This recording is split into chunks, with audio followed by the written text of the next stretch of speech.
Well, folks, there was a shocking assassination on Wednesday in New York City. We're going to get into all the details and the left's bizarre response to this particular assassination. First, if you have not yet heard, Daily Wire Plus is 50% off right now. It's our best deal of the year. That is one full year of uncensored shows, exclusive series, documentaries, and more. Don't wait. This deal ends soon. Head on over to dailywire.com/cyberweek and join the fight today. So, on Wednesday, the chief executive of UnitedHealth's insurance arm, according to the Wall Street Journal, was fatally shot outside a hotel in New York City. It was a targeted attack, according to the police. There is, in fact, video of the attack. We're not going to show it here on the show because it's fairly graphic.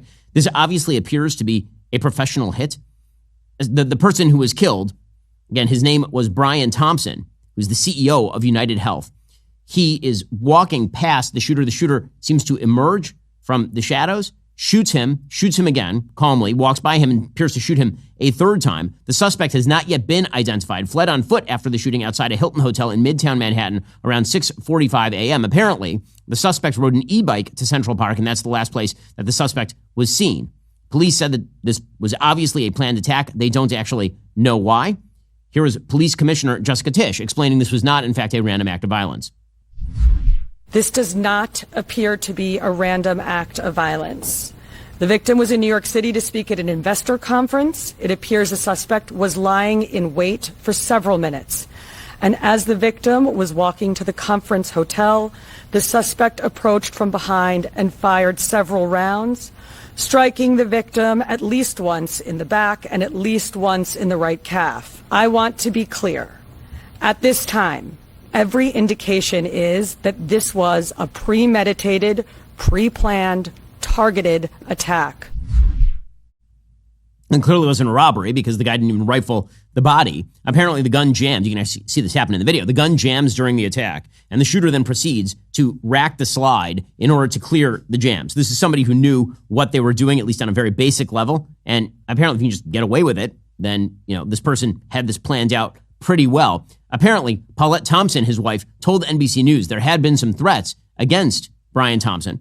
She said, basically, I don't know, lack of coverage. I don't know details. I know that he said there were people that had been threatening him. The UnitedHealth Group is one of the biggest companies in America. It includes the biggest American health insurer, as well as doctor groups and other assets as well. And Thompson was the CEO of the insurance unit, which is called United Healthcare. The company appeared to remove profiles of its executives from the website following the attack. The UnitedHealth CEO of the overall company, not just the insurance branch, said in a video message to employees, Brian was a truly extraordinary person who touched the lives of countless people throughout our organization and far beyond. It's a terrible tragedy. Now, there are a number of things to be said about this. Obviously, number one, New York City is governed horribly. When you're having assassinations in public places in New York City, that goes to the way that law enforcement is deployed, what law enforcement is allowed to do. When you have violence that has become commonplace on New York streets, that goes to governance. And simultaneously, as this is happening, the jury is still out in the case of Daniel Penny. Daniel Penny, of course, is the Marine veteran who took down a crazed drug abuser named Jordan Neely on the New York subway as Jordan Neely was threatening other members of the public in this subway car. And you'll recall that Daniel Penny put Jordan Neely in a submission hold, and Jordan Neely later died because of that. Supposedly it was because of the submission hold. It also could have been because of the drugs in his system or his reaction to the lack of air to the brain. The bottom line is that is clearly not a manslaughter or murder charge. New York City is bringing that charge anyway because the city is governed horribly. Here, for example, is the lead Daniel Penny prosecutor, a person named Daphne Yoran, who is such a left-winger that while she is prosecuting Daniel Penny for the great crime of standing up to potential violence on the subway system, she is bragging about a light sentence that she went to pursue for a thug who killed an 87-year-old. I had a murder case where the defendant did not intentionally kill the victim. He went into an ATM on the Upper West Side and tried to rob an individual.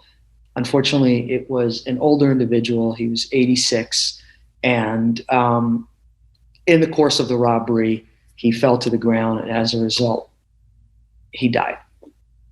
This is, under the law, a felony murder, which is akin to intentional murder. However, when I first got the case, I learned, I took the time to learn about the defendant. And it was a strong case, so it wasn't about a whodunit. I knew immediately who did it. I could prove it. I could take it to trial that day and win it. But it wasn't about that. It was that the more I learned about the defendant and his life and the circumstances, the kinds of things that Jarrell was talking about, that one should take into account the trauma of that individual, I really felt incredibly sorry for him that he had gotten to that point in his life where he felt like there was no other choice but to commit this robbery. So this, of course, is crazy, and it's precisely this kind of approach to law enforcement in which a person who robs an 86-year-old, 87-year-old man, and the 86-year-old, 87-year-old man is knocked to the ground and dies. The person who does that is given a light sentence by a prosecutor, but a person who's defending the public from an actual criminal is charged with manslaughter in New York City. That's just another reason why violence is being propagated to an extraordinary extent in New York City these days. And not a shock, by the way. In terms of updates on the Daniel Penny case, jurors have been in deliberations for a couple of days. At this point, they've asked to rehear a couple of pieces of evidence in that case, including testimony given by the medical examiner who suggested that no matter how much fentanyl had been found in Jordan Neely's system, she still would have blamed Daniel Penny for the death of Jordan Neely. So, we'll see how the jury comes down in that case. But this is just another reason why, again, violence has become relatively commonplace in New York City. But there's something else that's going on here, too.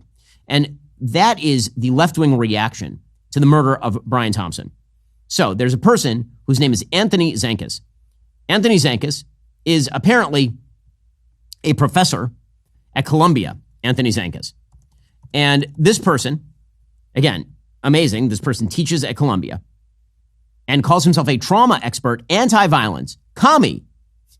This is in his description. A communist who's against violence. He put out a tweet saying, quote, "Today, we mourn the death of UnitedHealthcare CEO Brian Thompson, gunned down. Wait, I'm sorry. Today, we mourn the death of the 68,000 Americans who needlessly die each year so that insurance company executives like Brian Thompson can become multimillionaires." So that would be, basically, he deserved to die because UnitedHealthcare is a mildly profitable company. When I say they're a mildly profitable company, I mean that when it comes to the health insurance industry, the profit margin is generally below 2%. You're not talking about industries where the profit margin is 10, 15, 20%. You can have a lot of problems with American health insurance and how that is run. That is because of the legal structure that has been set up for health insurance in America. And we can talk about all the fixes that need to happen. How the truth is that health insurance should not be tied to employment. About the fact that you should be able to opt into various levels of health insurance rather than basically being shoveled into one of a few categories. We could talk about the fact that an enormous amount of healthcare should actually be provided just on a pay-for-play basis, as opposed to via insurance. It's bizarre that in order to, for example, just go get a normal checkup, that should be covered by insurance. What are you insuring against? That's typically not what insurance is for. Insurance is for an unexpected situation that you are betting might happen. And the insurance company is making the bet that it probably won't happen, or at least not in the time frame that you're talking about. That is why you have, for example, fire insurance. It's not because you know tomorrow you're going to set your house on fire. That'd be arson, and it would violate your insurance policy. It's bizarre that health insurance in the United States works such that it is called insurance when in reality it's just a kind of subsidized form of group coverage. But in any case, you can have whatever arguments you want with the system. The idea that because you don't like this system, the CEO of a private healthcare company deserves to die, or at least it is his fault if 68,000 Americans, quote unquote, needlessly die each year so that he can become a multimillionaire. That shows a dramatic lack of understanding of not only markets, but of morality. Taylor Lorenz, who, it is unbelievable, this person was once considered a well-respected reporter at the Washington Post. She clearly has a mental illness. I mean, there's something very, very wrong with Taylor Lorenz on a wide variety of levels. Taylor Lorenz recently suggested, for example, that there was a major problem in the United States with people, quote unquote, raw dogging the air. Okay, this person was a reporter for the Washington Post. Just a couple of days ago, quote, "Planning a COVID-safe book launch took months and thousands of my own dollars, ensuring testing, outdoor space, far UV lights, and a litany of other precautions. Meanwhile, you dumb Fs are out raw dogging the air." I'm pretty sure that's not what raw dogging means. "And spewing your disease-laden breath all over your elderly neighbors. We are not the same." Okay, so this person, who again was a well-respected, I'm just going to emphasize that again. You wonder why the legacy media are a flaming dumpster fire? This person was a well-respected journalist at the Washington Post who spent her days tracking down bad things on the internet and then going after people on the right. So this week, she has talked about the evils of raw dogging the air and also the apparent good of murdering people in public because they work for companies that you don't like. Quote, people have very justified hatred toward insurance company CEOs because these executives are responsible for an unfathomable amount of death and suffering. Now, that's not true. You might not agree with how the insurance companies run their business. You might think that the insurance companies go too far in attempting to restrict coverage or to find loopholes in their policies that prevent them from having to cover things. Okay, that's what insurance does. That's what insurance companies are. Again, what you're really criticizing is the system. Well, if you're a member of the far left, apparently you believe that somebody with the wrong political principles, maybe they should be murdered. Well, it might be good to diversify for the future because it's possible that far leftists could theoretically at some point take power. It's not so theoretical, and it could be really ugly. Just another reason why diversifying with gold might be a good idea. You have an opportunity to open an IRA in gold with Birch Gold and receive free silver delivered to your home. During the special holiday season, Birch Gold is offering a complimentary 1-ounce silver eagle for every $5,000 purchased. And the best part is there's no out-of-pocket cost to you. Here's how it works. Simply convert your existing IRA or 401k into a tax-sheltered IRA in physical gold, and Birch Gold will send your free silver coins directly to your home. Now, you might be thinking, why do I need to diversify into gold? Well, one of the most significant issues is our national debt. The fact is, and this is important, our nation is broke. That debt is a house of cards that simply cannot be quickly dismantled. For as long as the economy sits on top of that house of cards, the strategy remains the same. You need to diversify your savings. That's exactly why I buy gold from Birch Gold. Take action right now. Text Ben to 989898 before December 18th for a free info kit on gold and to claim your eligibility for free silver on qualifying purchases from Birch Gold. Do this before December 18th. Again, text Ben to the number 989898 for peace of mind that lasts longer than 4 years. Text Ben to 989898 today. Also, listen up, renters. Ever feel like you're stuck in this loop of rent payments, just watching your money vanish into thin air? I know we've all been there, writing those big checks every month, wondering if there's a better way. Well, there is. It's time to turn that rent game around and start earning some serious rewards. That's where Built Rewards comes in. Built is breaking ground as a neighborhood reward program that hooks you up with points on your rent. Every month, pay your rent, watch the Built points roll in. Use points to jet off on a dream vacation. Put your points toward a flight or hotel stay with 500 plus airlines and 700,000 plus hotels and properties. You can also use your points to book fitness studio classes, redeem them toward a future rent payment. They're designed to meet your lifestyle. Pay rent hassle-free through the Built Rewards app. Your rent game just got a big upgrade. Built points have been consistently ranked the highest value point currency by the Points Guy and Bankrate. Earn points by paying rent right now when you go to joinbuilt.com/Ben. That's JOINBILT.com/Ben. Make sure to use our URL so they know we sent you. Joinbuilt.com/Ben to start earning points with your rent payments today. That's joinbuilt.com/Ben. The system of private health insurance in the United States is a bizarre amalgam of government subsidies. Nearly all healthcare coverage in the United States is in some form or fashion government involved. Even private healthcare systems are heavily government regulated, very, very strongly. Okay, but that is not UnitedHealthcare's fault. That is like suggesting that if Ralph's prices bread at a particular level because the markets have determined that there's just that much bread available, and then people can't afford that bread, that's somehow Ralph's fault. The system works how the system works, and you can talk about changes to the system. We should. Obamacare has been a bad thing for the system, I believe, in general. But the idea that if you work for a private healthcare insurance company, that you should be murdered is pretty astonishing. She says, as someone against death and suffering, I think it's good to call out this broken system and the people in power who enable it. I have a question. Why is he the one who enables it? Really, why is he the one who enables it? I wasn't aware that Brian Thompson was a public policy professional working in an arena in which consent was not actually the keystone. Meaning, if you don't want to buy healthcare insurance via United, don't do it, or don't work for a company that does do it. But you have to understand that for people on the left, this says something deeper about the left.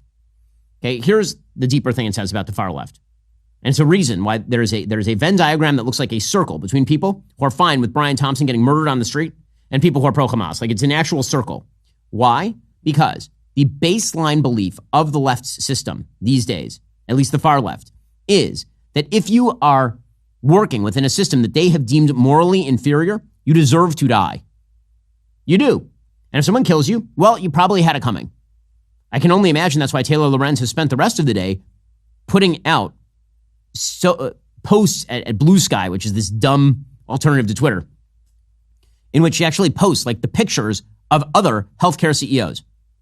So again, the premise of the left is if you work within a system that they do not like, you deserve to die. You are a kulak and you deserve to die.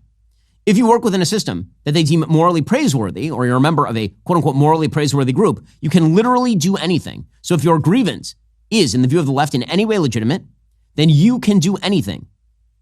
This is the same group of people who will suggest, for example, that if you don't like the situation in the Gaza Strip, that now justifies you in women and murdering babies. Right? This is the left's full-scale belief system, at least on the far left.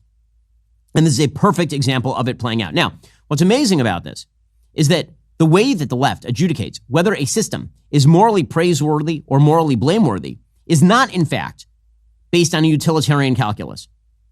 So that professor from Columbia who suggested that the private healthcare system in the United States is responsible for 68,000 deaths, or whatever is the number that he is spewing, he doesn't actually believe that if you work for an alternative healthcare system that is government run and it kills more people, that you then deserve to die. He doesn't believe that because it isn't actually about a utilitarian calculus for what's best for humanity. For the left, it never is. For the left, it is all about the central moral principle. It is not about a utilitarian calculus. They're not angry at private health insurance because private health insurance supposedly makes people worse off. If we had a nationalized healthcare system in the United States that had severe shortages, that had healthcare rationing, that had major problems with taking people with severe illness, which all that I just said is all true of the National Health Service in Great Britain, for example. It's wildly expensive. It's bankrupting the country. The quality of the healthcare is poor, particularly if you have significant health problems. You have to wait online for basic health procedures. But you never hear the left complaining about the utilitarian calculus there. It's not about the human beings affected by the system. That is a lie. That is a facade. The thing they actually care about is power and control. If the left controls a system, the system is good. If the left does not control a system, the system is bad. And if you're a member of that system, then maybe, just maybe, you deserve to die. It's all a power game. If you're a prosecutor and you see a Good Samaritan on the street trying to stop a violent act on a subway, that person who tried to stop the violent act is bad because that person is not of your political ilk. They're not part of the team. And so that means that person ought to be prosecuted to the full extent of the law. Meanwhile, if a person actually commits a felony murder, if that person is a member of your team, well, then you do your best to let that person off the hook because it's all team sport. It's all team sport. And the subjugation of basic liberal principle by left-wing principle is perfectly obvious here. It's the great untold story of the last several decades in American politics. It used to be that liberals in this country were people that you or I, as a conservative, might disagree with on tax policy, on healthcare policy. But, as I've said literally my entire career, there's a difference between a liberal and a leftist. A liberal would never argue that because you work for UnitedHealthcare, you ought to die. Maybe you ought to be shot. That's not something a traditional liberal would ever suggest. They might say the system has problems. They might say that this company needs to be run better. They might object to that particular CEO. They would never argue that person ought to be morally dispensed with, just shot on the street, in the way that you're hearing from some of these members of the radical left. They wouldn't say that. That takes a left-wing point of view, because for the left wing, for people who are truly on the left, not just liberals who disagree about the various uses of the government or what government can or should do, but who actually believe that all dynamics are power dynamics, and the only thing that matters is that your allies control the government gun. For those people, murder is one of the things that is just part and parcel of the system. Sometimes, to cook the left-wing omelet, you have to break a few eggs. And you're seeing that more and more from the traditional liberal wing of the Democratic Party, is this sort of power dynamics are central to everything. Perfect example of this comes today. So Joe Biden and his team are now leaking that they are considering the possibility of preemptive pardons for pretty much everybody associated with the Biden administration. Now, the way that they are painting this is in a quote unquote principled liberal way. What they're saying is they are afraid that the Trump administration is going to come in and politicize the Justice Department and go after Biden officials. Therefore, they have to preemptively strike and pardon everybody. Now, do you find that plausible?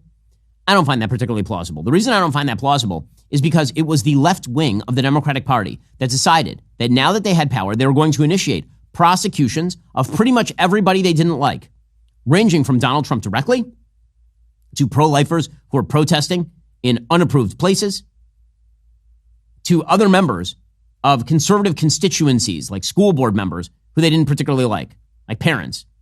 They were going to target all these people using the positions of power, not because they believed in principled ways that certain people were guilty of crimes, but because they believed that certain people had to be got, and the law was as good a method of any. And so what you're watching right now is that in action. I don't actually think this is a preemptive strike directed against the Trump administration coming in and politicizing law enforcement. I think this is precisely what it appears to be, which is the left wing of the Democratic Party and Joe Biden now creating a new standard where if you are a friend of Joe, you get a blanket pardon. That's what the Hunter Biden thing was. Remember, he did not pardon Hunter Biden of the crimes for which Hunter Biden was charged. He didn't commute the sentence, which he certainly could have done, for Hunter Biden. Instead, he gave him a blanket pardon for a full-scale 10-year period for anything and everything. He gave him a get-out-of-jail-free card that covered everything. That's not a preemptive strike, folks. That is just a, you're my friend, you get special benefits thing. That's what's happening right here. Apparently, now Joe Biden wants to consider doing that for pretty much all of the people allied with him. According to Politico, Joe Biden's senior aides are conducting a vigorous internal debate over whether to issue preemptive pardons to a range of current and former public officials who could be targeted with President-elect Donald Trump's return to the White House, according to senior Democrats familiar with the discussions. Biden's aides are deeply concerned about a range of current and former officials who could find themselves facing inquiries and even indictments, a sense of alarm which has only accelerated since Trump last weekend announced the appointment of Kash Patel to lead the FBI. Those White House officials are carefully weighing the extraordinary step of handing out blanket pardons to those who've committed no crimes, both because it could suggest impropriety, only fueling Trump's criticisms, and because those offered preemptive pardons may in fact reject them.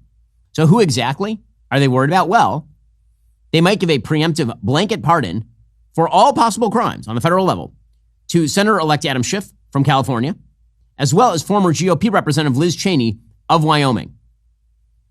Others mentioned include Anthony Fauci, who almost certainly committed perjury with regard to gain-of-function research before the United States Senate. Apparently, the West Wing deliberations have been organized by White House counsel Ed Siskel, but include a range of other aides, including Chief of Staff Jeff Zients. The president himself has not been brought into the broader pardon discussions. That I love that Joe Biden is so out of it. He is so not part of this conversation. He's not even a part of the conversation about what kind of pardons he should be issuing. But make no mistake, this is Democrats changing the rules of the game yet again. They changed the rules of the game to let Hunter Biden off the hook for everything and anything. And now they want to change the rules of the game so as to issue preemptive blanket pardons to all of their friends and allies. Well, the Democrats change the rules pretty routinely, but one thing that never changes, the natural disasters are a reality. They are, in fact, a reality. From the Maui fires to Hurricane Helene and Milton, we are seeing catastrophic disasters take out entire towns with minimal warning, resulting in lack of basic resources.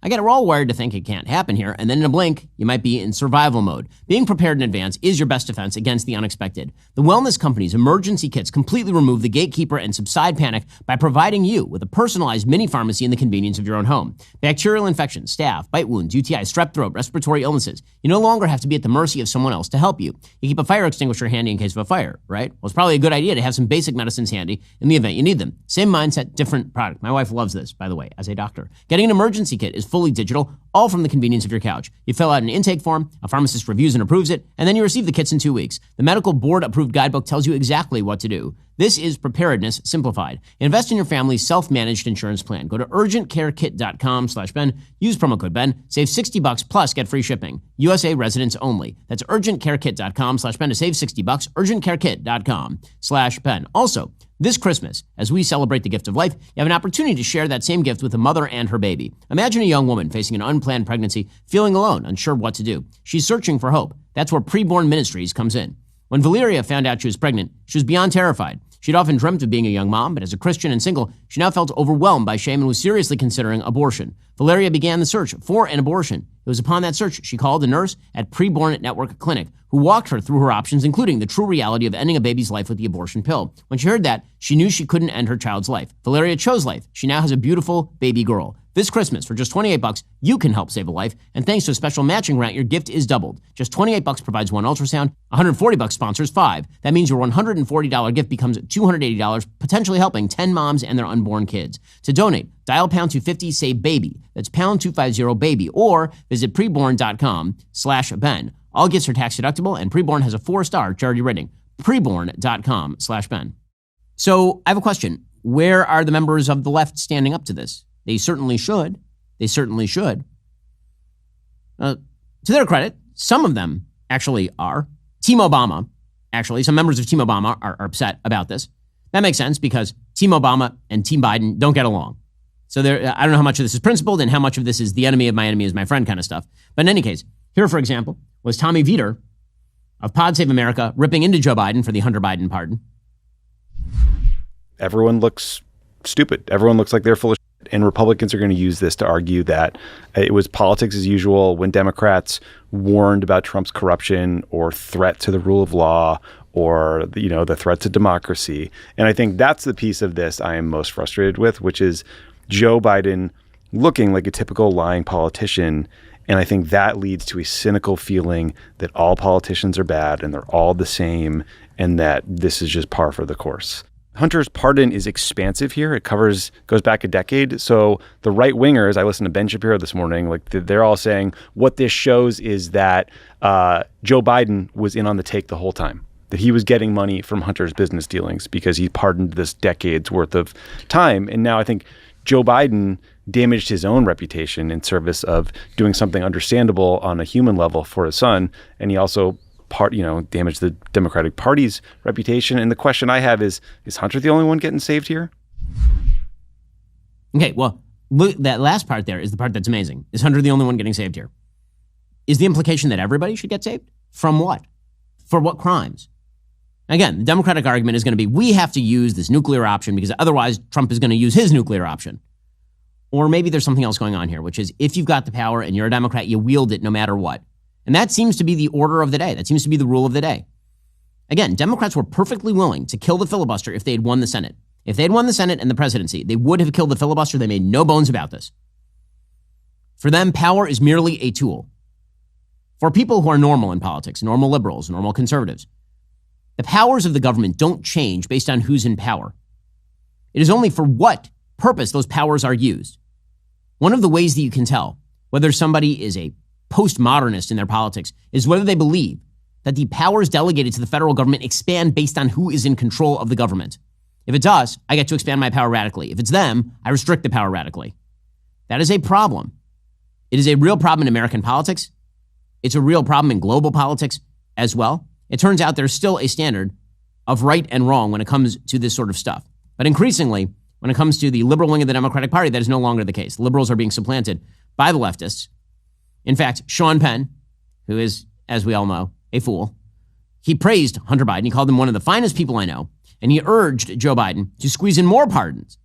He says, quote, "It ain't January yet. I hope that it is also in President Biden's intentions to offer an ongoing concerted focus on people who have been wrongfully charged, overcharged, where the extenuating circumstances have not been fairly considered, and that there will be many more pardons that are better for the world than leaving people to toil in prison." It's all power politics all the way down. Which brings us to the Supreme Court. So, yesterday at the Supreme Court, there was a hearing in a case called U.S. versus Scrimeti. This particular case is one the Daily Wire has a bit of a stake in because, obviously, Matt Walsh of the Daily Wire has done heavy lifting in What is a Woman, particularly in the state of Tennessee, with regard to preventing the transing of the children in the state of Tennessee. So Tennessee passed a state law that banned the transing of the kids. And then a federal lawsuit was filed by the ACLU in an attempt to suggest that there is, in fact, a 14th Amendment argument that small children must be given cross-sex hormones or this is sex discrimination. That is the argument that was being made yesterday in U.S. versus Scrimeti. The U.S. Solicitor General under Joe Biden, who is trying to argue in favor of striking down the Tennessee law, they argued the Tennessee law discriminates by sex and transgender status, violating the equal protection of the laws. The feds argue, quote, "A teenager whose sex assigned at birth is male can be prescribed testosterone to conform to a male gender identity, but a teenager assigned female at birth cannot." That is a wild argument. Again, it has nothing to, that is sort of like suggesting that it is sex discrimination to suggest that if a male has cancer of the prostate, he can have his prostate removed, but a female who has anal cancer can't have her prostate removed because she doesn't have a prostate. What are you talking about? These are different diagnoses for different conditions. It's an absurdity. Now, again, a lot of this confusion was created by the terrible ruling in Bostock in 2020, which suggested that the Civil Rights Act, when it banned employment discrimination by sex, that also included discrimination based on the idea that if a boy walks in and says he's a girl, that you could fire him based on that. But somehow that's what the Civil Rights Act was meant to protect against. That, of course, is incredibly silly. But what is this in the end? What is this entire argument about? It's about a power game. It's about a power game in a couple of ways. One, the left doesn't believe that men can become women. They don't. They're lying if they say they do. No one believes this. No one. Even the greatest advocates don't believe this. Instead, it is a power game. It is designed to get you to say the thing. You will be made to care. You will be made to repeat the phraseology. This is not a right to privacy. This is a right to publicity issue. It's a right to be treated in a way that you believe everyone else should treat you, even if it violates those other people's rights. That's what this is all about. And even violating the rights of minors. It's a power game. Chase Strangio, who that is the name of the transgender man, meaning a woman, who works for the ACLU and was the attorney on behalf of the ACLU before the Supreme Court, is making this argument. Again, it is amazing. This is what we have come to in America. We have to have Supreme Court arguments over whether the state should be able to prohibit the genital mutilation and hormonal destruction of children. Here's Chase Strangio. Again, this person is a lawyer before the Supreme Court, defending sex changes for 2-year-olds. Nobody has to provide this medication to adolescents. These are not doctors being forced to provide this medication. These are doctors who are wanting to treat their patients in the best way that they know how, based on the best available evidence to us. And these are young people who may have known since they were 2 years old exactly who they are, who suffered for 6-7 years before they had any relief. And what's happening here, it's not the kids who are consenting to this treatment, it's the parents who are consenting to the treatment. And as a parent, I would say, when our children are suffering, we are suffering. And these are parents who love their children, who are listening to the advice of their doctors, of the mainstream medical community, and doing what's right for their kids, and the state of Tennessee has displaced their judgment. Some of the Supreme Court justices were having nothing to do with this yesterday.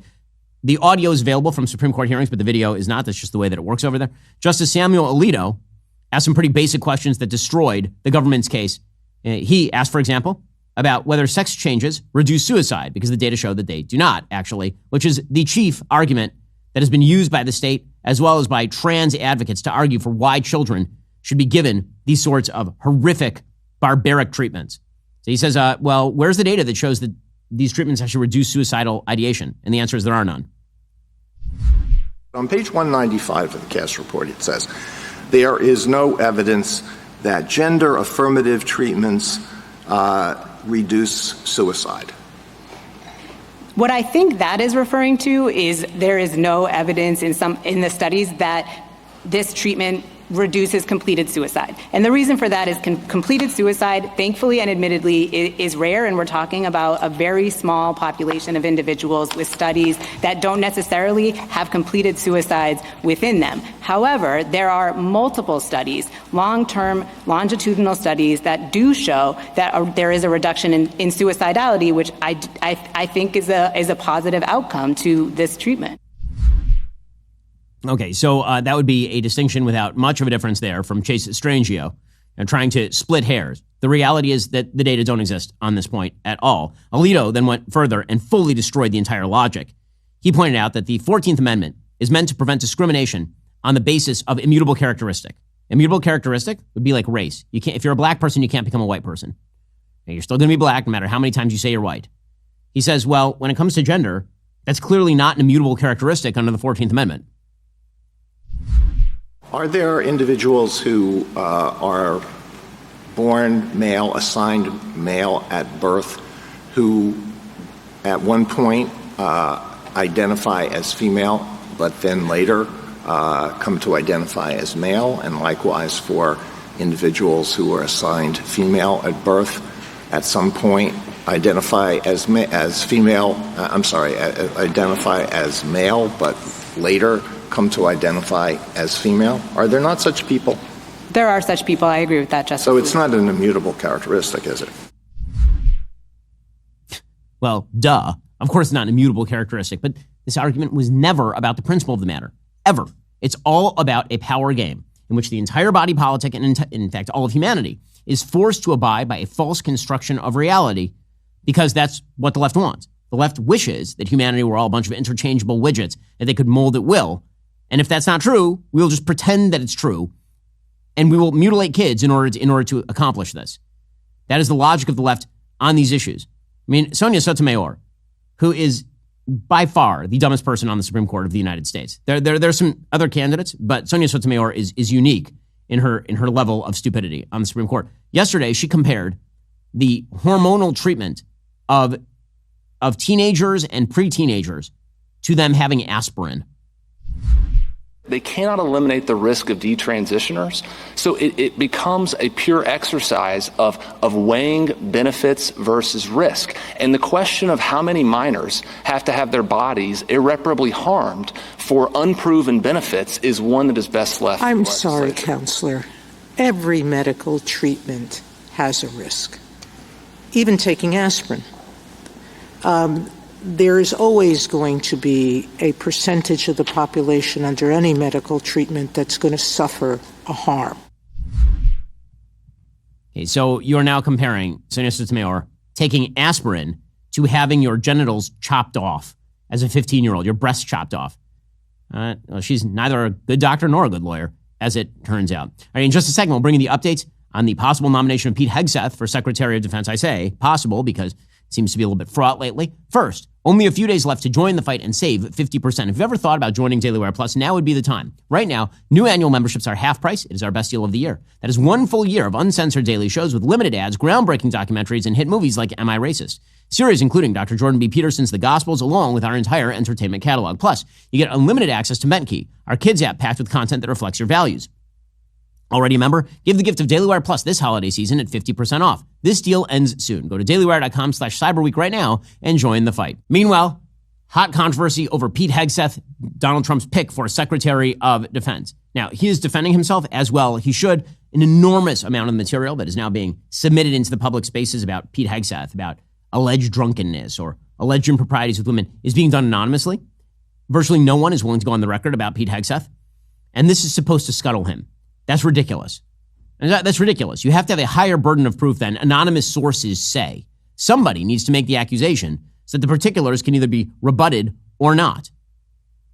So Pete Hegseth has now put out an op-ed over at the Wall Street Journal saying, quote, "I faced fire before, I won't back down now." He says, quote, "I've been through a lot. Combat tours, job changes, divorces, and family challenges. Yes, I love my mom very much and she loves me. I've always led with honesty, integrity, and passion. Tragically, many veterans never find the purpose for their next chapter and succumb to the bottle depression or, worst of all, suicide. I understand what they're facing because I've lived it. By the grace of God, I took another path. My Lord and Savior Jesus Christ has renewed and restored my life. I am saved by his grace. The press is peddling anonymous story after anonymous story, all meant to smear me and take me down. It's a textbook manufactured media takedown. They provide no evidence, no names. They ignore the legions of people who speak on my behalf. They need to create a bogeyman, and because they believe I threaten their institutional insanity, that is the only thing they are right about." Well, he's right about that. I mean, we've gone through the allegations. The allegations are either scanty or anonymous or both. So some of the allegations that have been trotted out are a letter that Pete Hegseth's mom sent him 7-8 years ago, talking about how he needed to be better to the women in his life. Which, by the way, that's pretty rough stuff to be dumping out there in public view. You know, letters from mothers to sons and such. I mean, seriously, people. Well, Pete Hegseth's mom was out defending him in the media yesterday. Here's what she had to say. You say it's important that people know the truth. Is there some part of that story that has been depicted in the media that is not true? Oh, of course. Which of course. You know, he's I don't want to use the words, but he doesn't misuse women. No. And I want people to look at Pete, judge people, or understand him for who he is today, and to disregard the media. That was 7 years ago. And most of it is misinformation. But Pete is a new person. He's redeemed, forgiven, changed. I think we all are after 7 years. Again, the fact that, so there's a game that's played here. Anonymous accusations that bring forward something that his mom said about him. His mom comes forward to rebut, and then everybody's like, hey, you had to call your mom. Well, you made his mom the issue. Well, Pete went on with Megyn Kelly yesterday to defend himself. She asked him about the accusations. Here's what he had to say. First of all, I've never had a drinking problem. No one's ever approached me and said, oh, you should really look at getting help for a drink. Never. I've never sought counseling, never sought help. I respect and appreciate people who do. But, what do guys do when they come back from war oftentimes? Have some beers. Thank God, by the grace of God, I found my chapters of purpose that pulled me out of that. Okay, now, good for him for saying that sort of stuff. He says also, listen, I don't owe the media answers, right? I owe senators answers. Presumably, they're the ones who are going to be doing the advice and consent process. Here he was with Megyn. I don't answer these questions to the hyenas in the hallway trying to chirp at my wife and I as we walk down the hallway. I don't owe them an answer. I owe an answer to the members of the United States Senate who are going to vote for a confirmation here. Okay, so we'll see how this all plays out. There have been rumors that Trump is considering some other possibilities. People like Senator Joni Ernst from Iowa or Governor Ron DeSantis from Florida. Maybe that's true. Maybe that's not. But the bottom line is, at this point, I have not seen sufficient evidence for why Pete Hegseth should not be Secretary of Defense. I think he would completely revitalize the Department of Defense. I think that he would come in and he would clean house, which is, as he says, probably the thing that they are most afraid of. And we are now living in a post-Kavanaugh era where simply accusing people of impropriety anonymously isn't going to do it anymore. You actually have to show proof. You have to show why Pete Hegseth should not be Secretary of Defense. Now, maybe he can't get there with the votes. That's possible. We'll find out. But from the reports that are being made publicly, that are all anonymous in nature, and that very often contradict some of the public record, I'm not seeing it, certainly as of yet. Obviously, the wide level of support that Pete has in the commentariat, I think, speaks to what many of us think of Pete, which is quite highly. GOP Senator Bill Hagerty, who's one of the people who's been considered as a possible replacement, supposedly, he says that House members gave Pete Hegseth a standing ovation when he visited the Hill. Well, I'd say this. I was just with Pete meeting with a large group of House members, and he had an ovation that was resounding. I think that Pete is, as people get to know him again, as people get to see his deliberation, his deliberate stance on trying to repair the Pentagon, try to fix our recruiting crisis, our retention crisis, I think people are overwhelmingly supportive of him, and I think that's going to continue to move in the right direction. The momentum is with Pete right now. I think that is correct. I think that's correct. So again, we'll see how the math plays out. But this sort of strategy of dump the kitchen sink on whomever the nominee is and don't provide any specific credible evidence of accusations that would bring him down, I think that is not a winning strategy for the media anymore. I think that era is now over. Now, with all of that said, one of the things that I think has been a mistake by President Trump in nominating a variety of these people is not the nominees themselves. It's the problem that he has actually wiped out several House members from the House Republican caucus. And this is something that Republicans are going to have to keep in mind. President Trump right now might have a House majority of 1, okay, which would be the smallest House majority in decades. It's either going to be 1 or 2 seats. So again, 220 seats. That means no one can get sick. It means no one can be out of town for a vote. And it means nobody can dissent. Historically small House majority. It wouldn't have been that small if not for the fact that there are now several vacancies. Those vacancies were created by President Trump picking a bunch of House members out of the House and trying to bring them into the administration. That's kind of a problem. Practically speaking, the GOP majority could be as thin as 217 to 215. That would be the same as the smallest ever 1917 to 1919 Congress. And a lot of members of the House team were pretty upset at the reduction in the House majority. We'll see how that plays in terms of actually being able to negotiate the kinds of major legislation that President Trump needs to push forward. Meanwhile, chaos has broken out in France. Another French government has now fallen after the National Assembly approved a no confidence vote. So, and this is not a giant shock. The French National Assembly has been split among a wide variety of parties for a while now. Emmanuel Macron's party, he's the president of France, the prime minister, his role is a lot more ceremonial than the president. The president has a longer term and has more power. But his government, meaning his workable majority in the National Assembly, Macron's, has now broken down. And that, of course, is because Macron had effectively sided against Marine Le Pen's national rally and instead had decided to side with the actual far-left socialists led by Jean-Luc Mélenchon, who's an insane person, like a total rabid, crazy person, a Bernie Sanders-style, Jeremy Corbyn-style nut job. And so because of that, when the left turned against him in the National Assembly, he couldn't count on the right to back his play. And so now the government has fallen apart because it turns out that the quote-unquote moderate right in France, which the Macron regime was supposed to represent, would rather side with the socialists than side with the actual right in France. According to the Wall Street Journal, Macron's attempt to ward off the rise of Marine Le Pen's far-right national rally by calling snap elections this summer saddled the country with a hung parliament. The National Assembly, which is divided between Macron loyalists, Le Pen's ranks, and an unruly alliance of left-wing parties, splintered over its first order of business, approving the government budget for 2025. Le Pen and leftist lawmakers backed the no-confidence motion after the prime minister, who is a person named Michel Barnier, had proposed 60 billion euros, equivalent to about $63.1 billion in spending cuts and tax increases. That budget was attempting to narrow the French deficit. The left opposed it, so did the far right. And when I say far right, I just mean the right. National Rally is not really a far-right party anymore. Every time there's a right-wing party, it's now labeled far-right, despite whatever the actual positions of the party are. This is true everywhere in Europe. Okay, anytime you have a party like the Meloni's party in Italy, and it wins, it's a far-right party. Geert Wilders is now far-right. Viktor Orban is far-right. The Vox party in Spain is far-right. National Rally is far-right. UKIP, the independent party in the UK, is far-right. Far-right just means not a sort of moderately, squishily, slightly right-of-center European party. Anything to the right of that is now the far-right party. Barnier said, listen to me. This reality is here to stay. It won't disappear by the magic of a motion of censure. Macron's options for resolving the deadlock are narrowing. The president can't dissolve the National Assembly and call for new elections until July. Instead, he can allow Barnier to remain in office in a caretaker capacity to pass measures that would effectively extend this year's budget into the early months of 2025, which would avoid a government shutdown. He can also appoint a new prime minister who could either pass the extension or scramble to pass a full budget by the end of the year. French stocks are falling. Marine Le Pen said she was prepared to vote in favor of a budget extension. But she said, quote, this budget takes the French people hostage. The no-confidence vote delivered a broadside to Macron, who in September rejected a nominee for prime minister from the New Popular Front, a leftist coalition that won the most votes in the snap election. Opponents accused Macron of defying the will of voters. So he didn't please the left, he didn't please the right, and now Barnier is in trouble.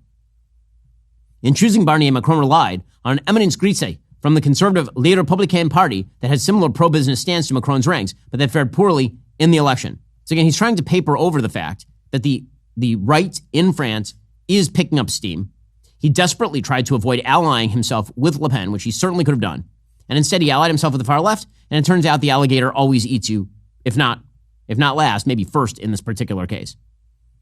Le Pen has issued a number of red lines for the budget, including ditching plans to increase electricity taxes, lowering drug reimbursements, and delaying inflation-linked pension hikes. Now, again, one of the things that is strange about European politics is that many of the so-called far-right parties are actually big government spending subsidy parties. They're not necessarily free marketeers.